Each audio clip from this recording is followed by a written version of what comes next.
జై శ్రీరామ్, భారత్ మాతాకి జై. కొత్తగా ఒక జూనియర్ ఆర్టిస్ట్ వచ్చారు. ఆమె ఆంధ్ర వైపు ఉన్నట్టుగా అనిపిస్తుంది. ఆమె ఏం చెప్తున్నారో ఒకసారి వినండి. సో ఈ రిపోర్ట్లో ఏమంటారో చూడండి. ఎస్సీస్ ఎస్టీస్ 3 times more backward than general castes. 3 times.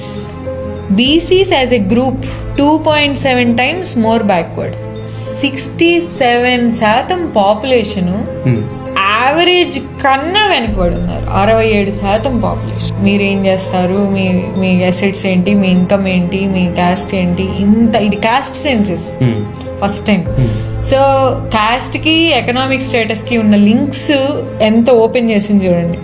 So nearly half 45.7% of schedule caste work as daily wage labour. Only 10% of general caste do. అంటే డైలీ పని అంటే రేపు ఎలా ఉంటుందో తెలీదు అన్న పరిస్థితిలో అలాంటి వర్క్ చేస్తున్న వాళ్ళల్లో 45% మంది షెడ్యూల్ కాస్ట్ అలాంటి వర్క్లో ఉన్నారు. ఓన్లీ 10% జనరల్ కాస్ట్ ఆ వర్క్లో ఉన్నారు. చూశారు కదా ఈమె ఏమంటుందో. ఎస్సీ ఎస్టీలు 3 రెట్లు పేదరికంలో ఉన్నారట ఓసీలతో పోల్చుకుంటే. బీసీలు 2.7% ఎక్కువ మంది ఉన్నారట, అది ఓసీలతో పోల్చుకుంటే. నాకు అర్థం కాదు ఏంటంటే 1950 నుంచి రిజర్వేషన్లు ఇస్తూనే ఉన్నారు. అయినా కూడా వీళ్ళని ఈ ఎస్సీ ఎస్టీలు ఎవరైతే వెనకబడి ఉన్నారో, బీసీలు ఎవరైతే వెనకబడి ఉన్నారో వాళ్ళని బాగు చేయటము ఏ ప్రభుత్వానికి చేత కాలేదా? కాదు కదా. ఎస్సీ ఎస్టీలలో బాగుపడ్డ వాళ్ళు ఉన్నారు, బీసీలలో బాగుపడ్డ వాళ్ళు ఉన్నారు, అలాగే ఓసీలలో కూడా పేదలు ఉన్నారు. అయినా ఈ దరిద్రపు గొట్టు మేధావులకి ఒక కులం మొత్తం వెనకబడి ఉంటారని, ఒక కులం మొత్తం పేదలు ఉంటారని, ఒక కులం మొత్తం ధనికులే ఉంటారని ఏ విధంగా అంచనా వేస్తారు? సరే, ఇప్పుడు వీళ్ళందరినీ సమాన స్థితికి రావాలి అంటే, చేర్చాలి అంటే ఒక మార్గం ఉంటుంది. ఒకటి, ఎవరైతే బాగుపడలేదో వాళ్ళని బాగు చేయటం, లేదా ఉన్నోళ్ళను కూడా నాశనం చేయటం. ఈ మేధావులు చెప్పే పని అది. వీళ్ళెటు బాగుపడరు కాబట్టి ఆ ఉన్న వాళ్ళను కూడా నాశనం చేసి బారేస్తే అందరూ సమానంగా ఉంటారు. ఇది వీళ్ళ ఆలోచన విధానం. అయినా ఇక్కడ వీళ్ళు ఎందుకు బాగుపడట్లేదు, వీళ్ళ పర్సంటేజ్ ఎందుకు పెరగట్లేదు అంటే కారణం క్రిమీ లేయర్. ఎస్సీ ఎస్టీలలో కానీ బీసీలలో కానీ ఎవడైతే రిజర్వేషన్ ఉపయోగించుకొని బాగుపడుతున్నాడో వాడే మళ్ళీ మళ్ళీ మళ్ళీ మళ్ళీ రిజర్వేషన్లు ఉపయోగించుకుంటూ వాళ్ళు అత్యున్నత స్థాయికి అత్యున్నతంగా ఎదుగుతున్నారు. వాళ్ళ రిజర్వేషన్లు వదులుకోవడానికి ఇష్టపడలేదు.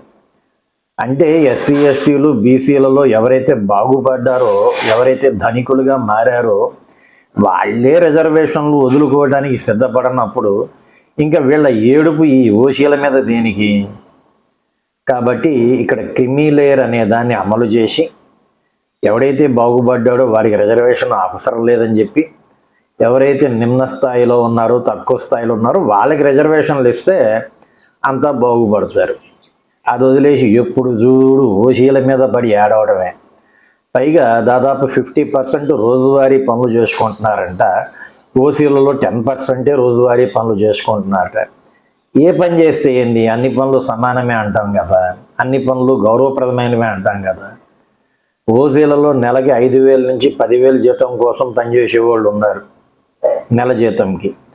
అదే ఎస్సీలు బీసీలు వీళ్ళల్లో రోజుకి 1,000 రూపాయలకి రోజు కూలీ చేసేవాళ్ళు ఉన్నారు. అంటే రోజుకి 1,000 రూపాయల కూలీ తీసుకునేవాడు గొప్పోడి కింద లెక్క వేసుకోవాలా, ఎక్కువ సంపాదిస్తున్నాడు అనుకోవాలా? లేదా నెలకి 10,000 అంటే రోజుకి 300 తీసుకునేవాడు మంచి స్థితిలో ఉన్నాడు అనుకోవాలా? కాబట్టి ఇక్కడ గమనించాల్సింది ఏంటంటే పేదరికం అనే దానికి, పేదరికంలో ఉన్న వాళ్ళకి రిజర్వేషన్లు ఇస్తే, అవకాశాలు ఇస్తే వాళ్ళు బాగుపడతారు.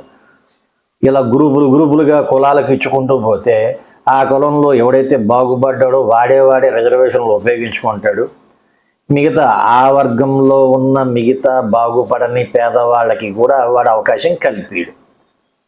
కాబట్టి గమనించండి, బాగుపడే వాడి మీద ఏడవటం మానేసి ఎలా బాగుపడాలో ఆలోచించండి. మీ వెనకబాటుతనానికి మీ వర్గంలో బాగుపడ్డ ఇంకా రిజర్వేషన్లు ఉపయోగించుకుంటున్న వాళ్ళని తెలుసుకోండి. జై హింద్.